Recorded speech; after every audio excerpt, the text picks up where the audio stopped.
আমি প্রথম থেকে শুরু করি। আমি এটা আগেও বলেছি, আমি আবারও বলছি, এই ৩,১০০ কোটি টাকার ফুল ক্রেডিট আমরা এই সামিটকে দেওয়া উচিত হবে না।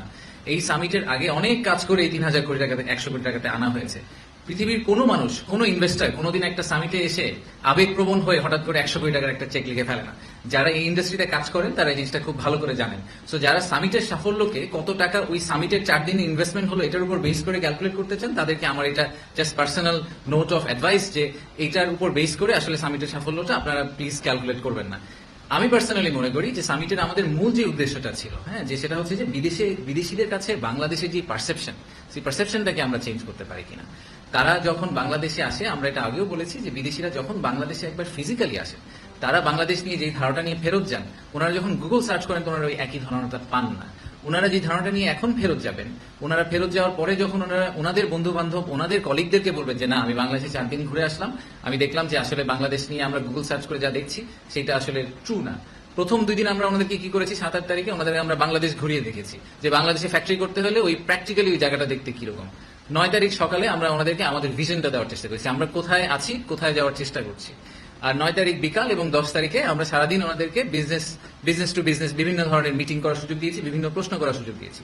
সো এই ফুল ওভারঅল 360 ভিউ যেটা আমরা দেওয়ার চেষ্টা করেছি, সেটা থেকে আমাদের এখন পর্যন্ত যে ফিডব্যাক বিদেশিদের কাছ থেকে, সেটা হচ্ছে যে ওনারা খুবই খুশি হয়েছেন যে আমরা ওনাদেরকে এরকম একটা অপরচুনিটি দিয়েছি এবং সেখান থেকে ওনারা ডেফিনেটলি অনেক ইনফরমেশন দিয়ে ফেরত গেলেন। ওনারা আমাদের যেটা মেইন উদ্দেশ্য, যে বাংলাদেশ যাতে খাবার মেনু থেকে প্রথমেই বাদ পড়ে না যায়। যদি মেনু থেকে আমরা বাদ পড়ে না যাই তাহলে অর্ডার করা তো অনেক পরের কথা। তো most of the cases Bangladesh আসলে মেনু থেকে বাদ পড়ে যায়। তো সেই জায়গাটাকে আমরা আসলে ইমপ্রুভ করার চেষ্টা করেছি সামিটের মাধ্যমে।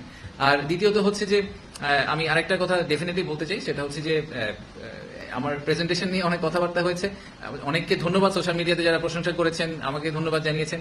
আমি জেনুইনলি মনে করি এটা আমার চাকরির অংশ, দিস ইজ মাই জব। আমার কাজই হচ্ছে বাংলাদেশকে নিয়ে, বাংলাদেশকে প্রেজেন্ট করা, বাংলাদেশকে সেল করার চেষ্টা করা বিদেশি বিনিয়োগকারীদের কাছে।